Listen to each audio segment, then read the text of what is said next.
I'm Rabbi Patrick, and welcome to Kehillah.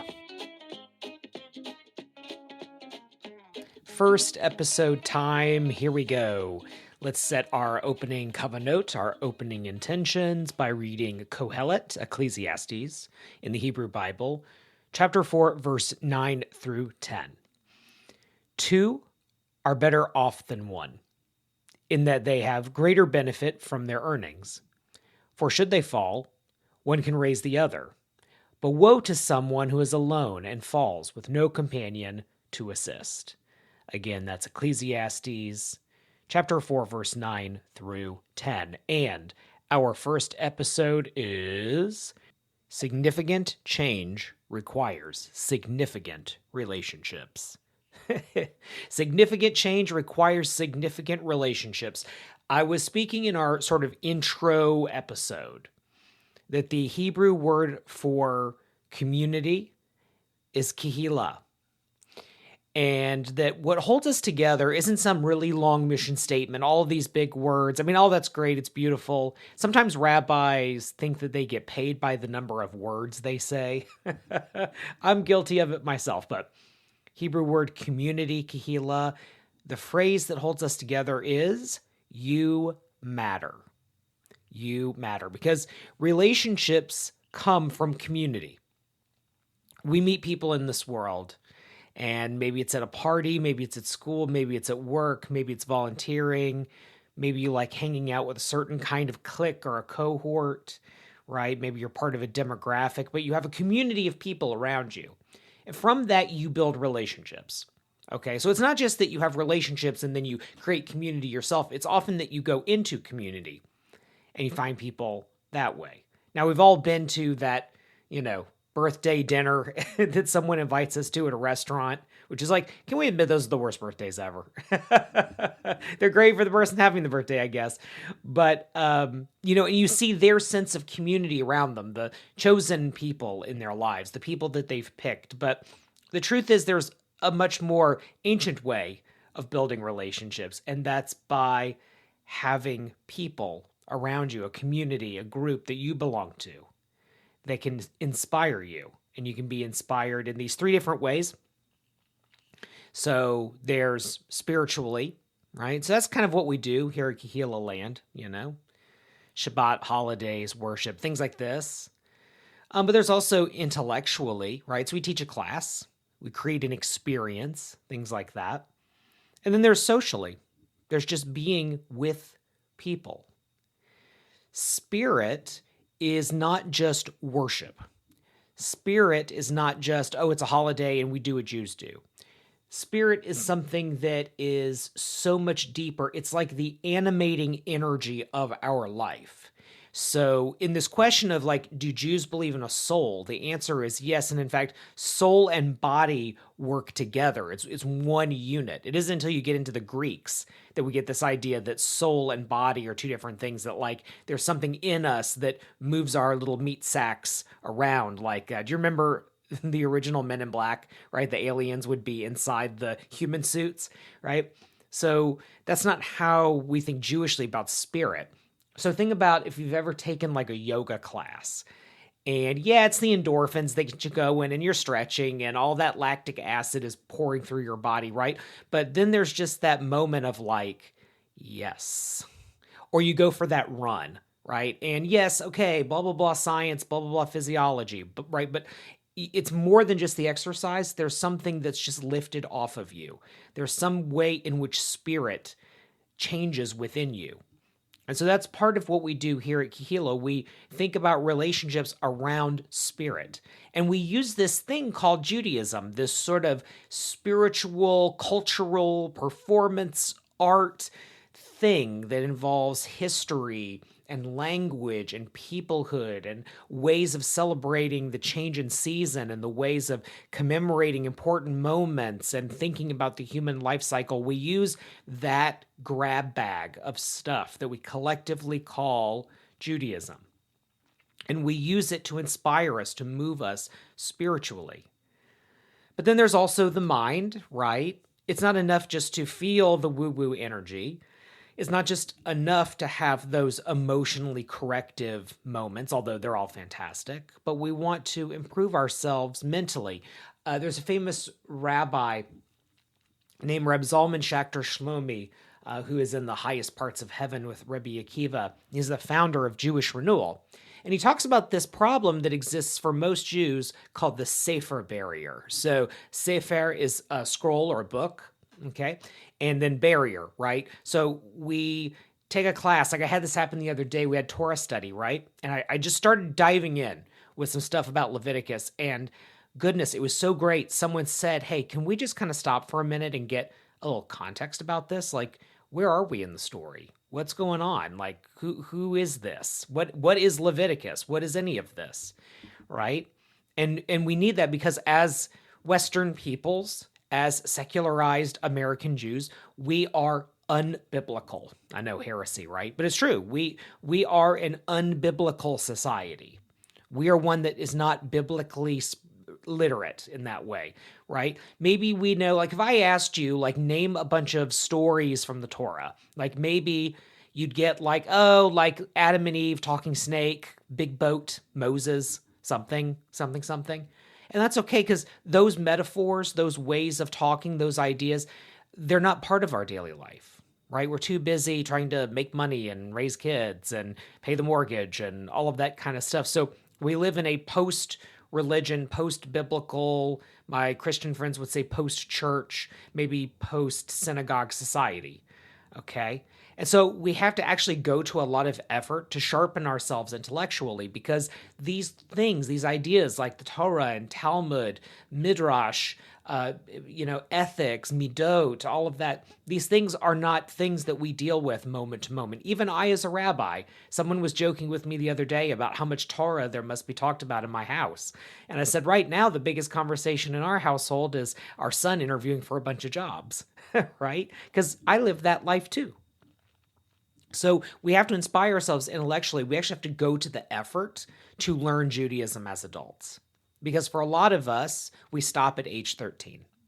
And at 13, maybe we were even barely paying attention. And so that's okay because you can get through your teen years. You can get into early adulthood. But then there's this moment that happens when you get into your mid-20s. Maybe it happened a little earlier for you. Maybe it happened a lot later for you. Where suddenly you realize you're not the main character here. This universe doesn't exist because of you, right? You are but dust and ash. But at the same time, the world is kind of made for you, right? Because we get to have all of this. It's this beautiful, transcendent, powerful thing. I'm going to talk about that in the next episode. But we have to learn how to operate in this world as spiritual beings. And we have to have a tradition to help us to do that. So that's where we try to help people intellectually by teaching the classes that we do and offering the classes and educational programs and all of that. But here's the thing. It's not just how you connect with the divine and learning all the different ways of doing it, right? There's this other component. And this, I think, in a lot of ways is the most challenging component of Kehillah, which is why I love what our name is, okay? So we're not like Beit Ruach, like a house of spirit, right? And we're not, Beit Limud. We're not like house of learning, right? Or to put it in a sort of Talmudic context, there were three ideas. What are you supposed to have to make up a synagogue? Okay, so it's Beit Midrash, which is a house of learning, Beit Tefillah, which is a house of prayer, and then this is the important part, right? This is where we get into what really makes Kehillah Kehillah. This other third thing you're supposed to have a synagogue, it's Beit Knesset. It's a place of assembly, right? Maybe you think of Knesset, maybe you think of like Israel's parliament. That's where they get the name from, okay? It's Knesset, okay? It's assembly. You make God's presence manifest in other people's lives. Your presence among others brings out the godliness within them and within you. All of the great traditions have some version of that, including ours. There's an idea, for example, that when 10 people, and technically it's 10 men, but we're not going to go there, assemble to pray, that God is actually amidst those people.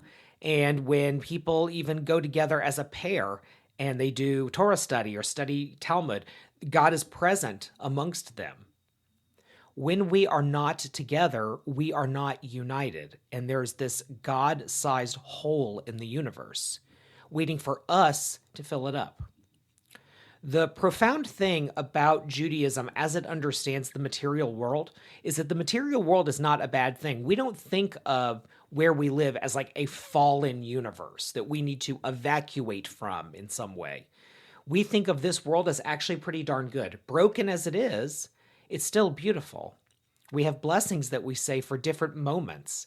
We have blessings for different things we experience. We have blessings for food, right? All of these incredible words that we use because life is this incredible, amazing thing. But the thing about it is we can't experience it entirely alone.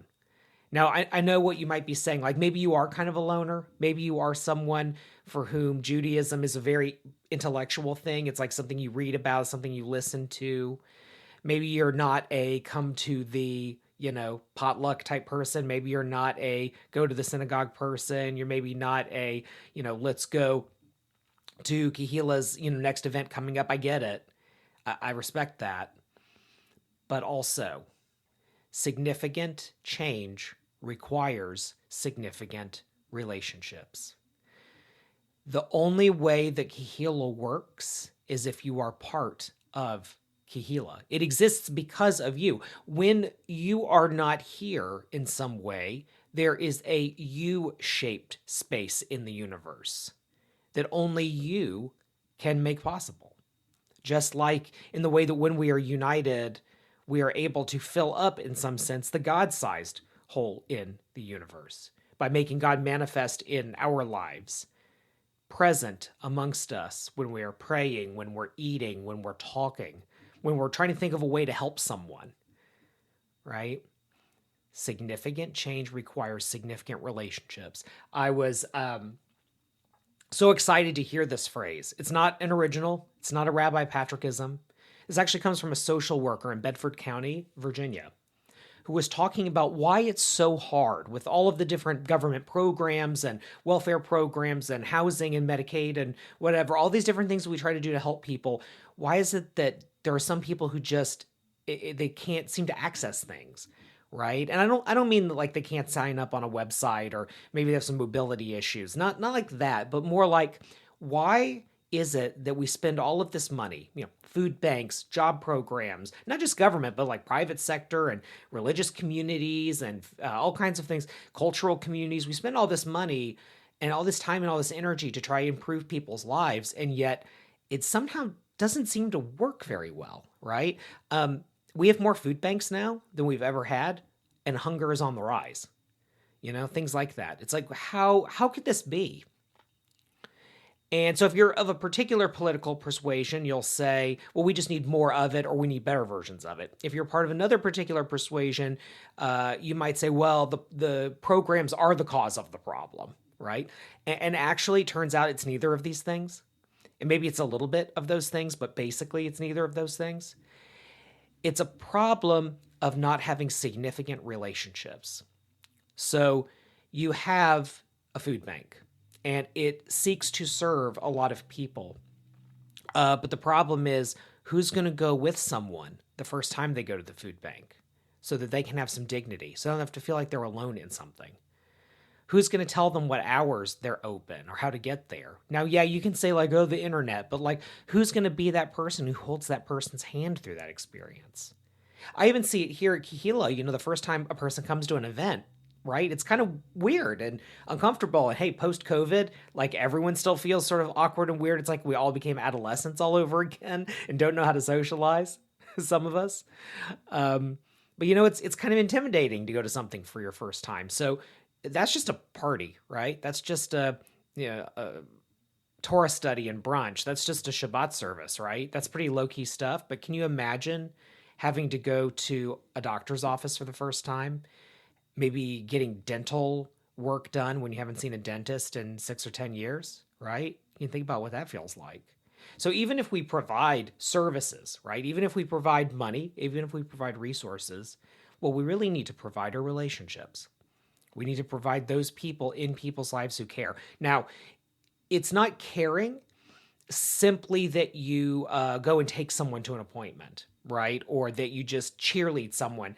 It's that before the appointment, after the appointment, maybe an appointment that never happens, before you go and seek out that resource, before any of this conversation happens, and especially after, that you'll still be there. That the locus of the relationship isn't all of the nice things you did for a person. It's that you legitimately care about their well-being, whether that's helping them get access to food, access to medical care, or like being there when they have their art show, or listening to their, YouTube videos that they start putting out. It's about actually having a sense of care. Significant change, not just feeding someone today, not just getting them a doctor's appointment for it next week, but true, significant, systemic change requires very significant relationships. Sometimes at Kehillah, our job is just to show people how to adult, right? Sometimes it's just our job to model what a healthy marriage looks like. Sometimes it's our job to let kids know that they're safe in a religious community and that other adults that they're not related to, yeah, they care. Like, we're invested in them. We want them to be successful by whatever metric of success they're measuring. What are the 3 hardest words to say? And I'm sure you could come up with some sort of joke about that, but as far as I'm concerned, the 3 hardest words to say together are I need help. I need help. I know people who've died because they couldn't say I need help. I've known people who could have lived much better lives if they had admitted that they needed help and could have a significant relationship in their life who could help them out of that situation, whatever it was. I know that we here at Kehillah have things we can provide to people, but just the idea of having to ask, the idea of having to say, I need help, just people aren't up for it. I know people for the course of my life who needed help, but were unwilling to ask for it because they always thought someone else needed it more than them, and that they would somehow be taking away if they received love, support, encouragement, a hand to hold, a shoulder to cry on. And yes, maybe financial resources, maybe a ride somewhere, right? Maybe a connection to a program of some kind, but really, again, those significant relationships. I don't know, call it a zero-sum way that we think, that there's all of these resources, but they're chopped up into infinitely small pieces and we're not allowed to have our share. I really don't know what exactly it is, but I do know that just as Kehillah says, 2 are better off than 1, right? We have to build these significant relationships. Kehillah is a relationship. Us as people in the same room, in worship and learning, in socializing, we make the universe a more exciting, interesting, beautiful place to be, even if it's just for a couple of hours on a Friday night, right? Just if it's watching the kids play in the front yard, even if it's just a bar mitzvah, this lasting 45 minutes if we're lucky, right? Those significant relationships are what we create, and God says it, and I believe it, and frankly, that settles it. And that's what we're here to do. That's why we are called what we are called. And that's why I'm asking you to join us, be part of us. Membership is free. But once you're in, there is a significant ask. The idea of community is becoming less and less popular in America. Now, sure, you can go online and you can be part of a community. You can buy a product and they'll say you're part of the community, right? But like, really? Like Factor meals? That's where you're going to get community? Like some Etsy store? Like you're not part of a community, you're a fan, right? You're on an email list to buy something. This is community. And sometimes community involves people that you don't necessarily connect with, but you have to have a significant relationship with them. Maybe it involves people who voted differently than you. Maybe it's people whose lifestyles are different than yours. Goodness, the number of times, as clergy, I've had to connect with people that, man, it was like hitting my head against a wall to figure out what to talk about. But you learn, you figure it out. And I know that that's a big ask because we're so drained now. We just think we have no time, no energy. It's because of these stupid phones that we carry around that are just mentally draining machines. More on that sometime in the future. But you got to be part of something. You've got to be part of something that's bigger than yourself. And that's what we do here. We are Kehillah. We are the independent, progressive Jewish community of Richmond only because of you. Only because you are the one listening to this right now. You matter. And relationships come from community. You will make a friend. You will also help a bunch of people that you maybe never thought of as friends. You will help inspire spiritually, intellectually, and socially. You will make God manifest in this world. This was what our ancient ancestors wanted. They wanted a temple. They wanted something where God would be present among people. Well, now we got it. We don't even need the temple. We just need a few people around a dinner table eating some bread, drinking some wine. All the great traditions ask this of us. So let's do that. Let's be Kehillah. And let's do it right now. So, a few announcements here. We have Shavuot coming up. If you're a fan of Jewish learning, this is for you. I'm so excited about this. We're going to be at Art Factory. You know our pals at Art Factory over in Midlothian. We're going to have, so let me back up. Shavuot, you've maybe heard it called Shavuos, okay? You may think that it's the cheesecake holiday. It's actually way more involved than that. Okay, so Shavuot, commemoration of the Torah being given at Mount Sinai. So, I converted Reconstructionist with Rabbi Josh Lesser.